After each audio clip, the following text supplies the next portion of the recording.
Bonjour, eh bien nous voilà une dernière fois ensemble pour parler des Yoga Sutras de Patanjali, deux courtes vidéos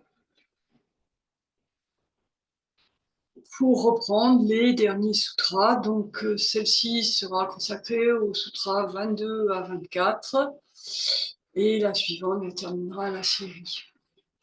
Alors, il y a eu tout un développement sur le processus de transformation qui mène à rassembler l'activité de l'esprit, chitta, et pour aboutir à un dépassement qui laisse apparaître la conscience pure, dit chit, c'est it. Chitta, c'est I-T-A, chit, c'est it.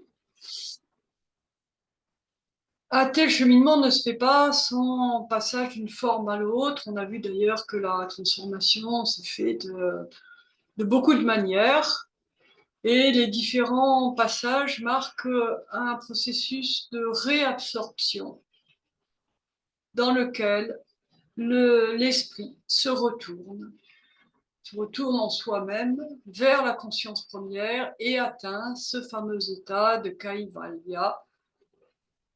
On y reviendra. Alors, ces sutras 22-24 développent encore un petit problème métaphysique, puisque les sutras précédents montraient que le mental étant fait de perceptions extérieures, par l'intermédiaire de ce que nous envoient nos sens, ce mental ne peut s'éclairer de lui-même, ne peut s'éclairer lui-même. Alors, comment faire pour que Chitta, qui ne peut pas s'éclairer lui-même, fasse apparaître cette conscience pure? Je vais revenir tout au début, en suivant le commentaire d'Ariel de Grasse au Sutra 1.3.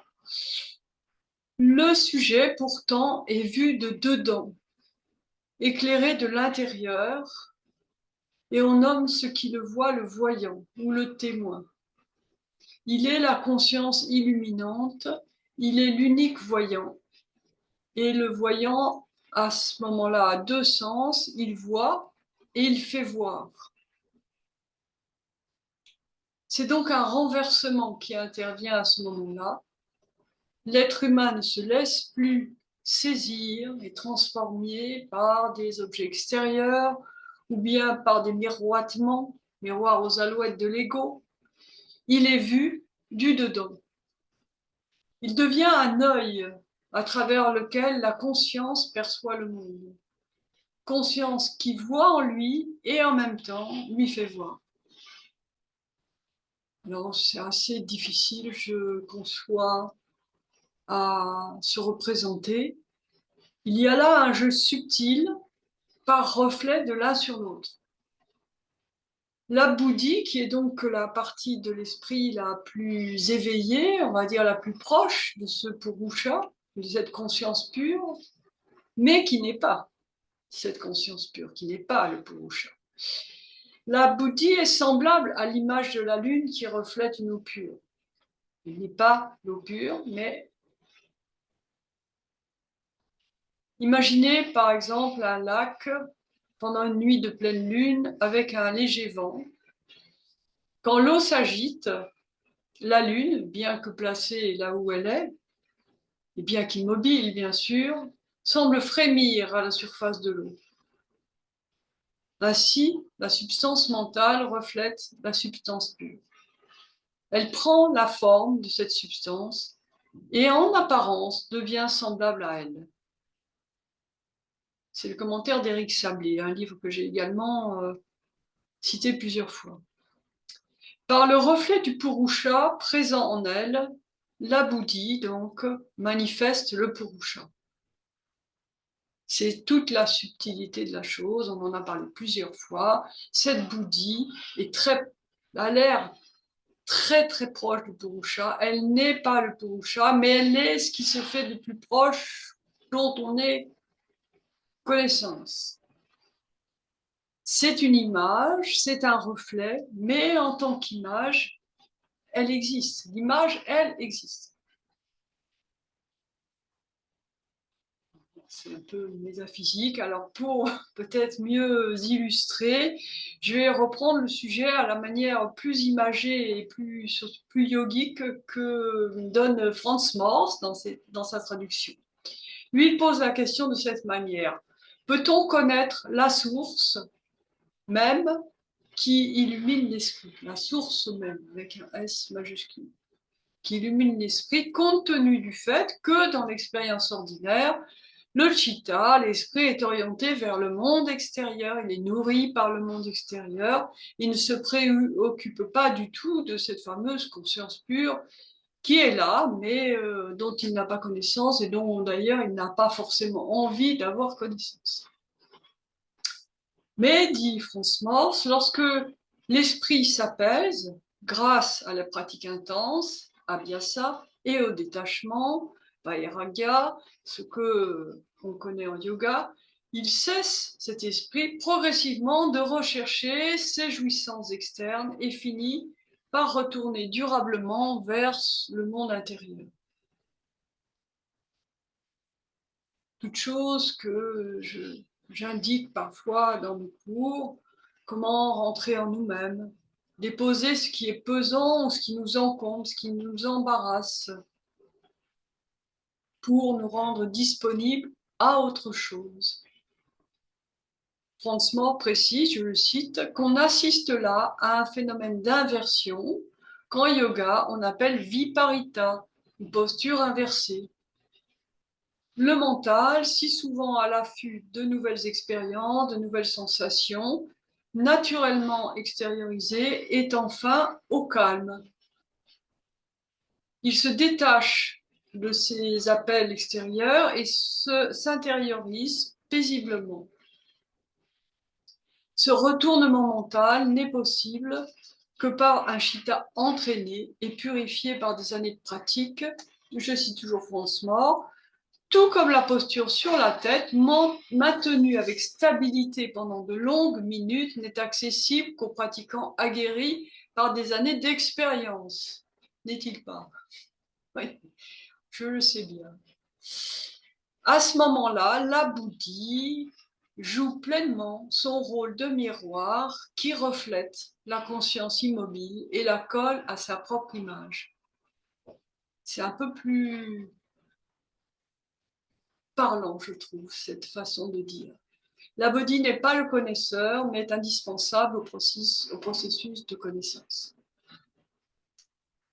Et je voulais citer à ce moment une phrase de la Chandogya Upanishad, donc des textes antérieurs au Yoga Sutra. Ayant tranché le doute de l'ignorance qui se tient dans le cœur par l'arme de la connaissance, ayant tranché le doute de l'ignorance qui se tient dans le cœur, ayant tranché par l'arme de la connaissance, Tatvam assi, tu es cela. Cela, tat, le chit, se réapproprie complètement sa propre forme, svarupa. C'est la pleine conscience, la pleine connaissance du soi, du petit soi, par le grand soi, le purusha.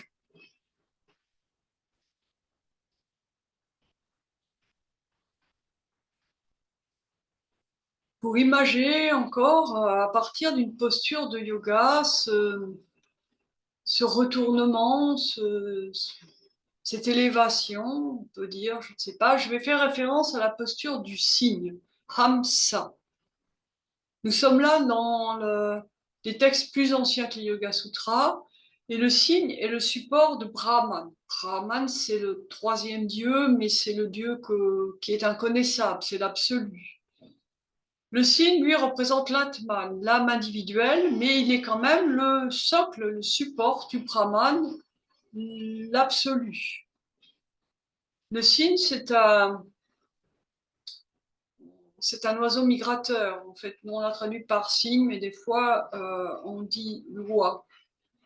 Un oiseau migrateur qui, de plus, mue en été. Il est donc symbole du passage d'un monde à un autre, migration, du plus humain au plus éthérique. le monde de l'éther, l'akasha, pour ceux qui connaissent le terme. Et puis, ceci n'est pas dans les textes, mais le fruit de notre expérience pour tous ceux ou celles qui pratiquent le yoga et qui ont déjà pratiqué la posture du cygne. Vous savez combien il est difficile de décoller dans cette posture, et il se trouve que le cygne est un oiseau assez lourd qui a du mal à s'élever. Il lui faut du temps.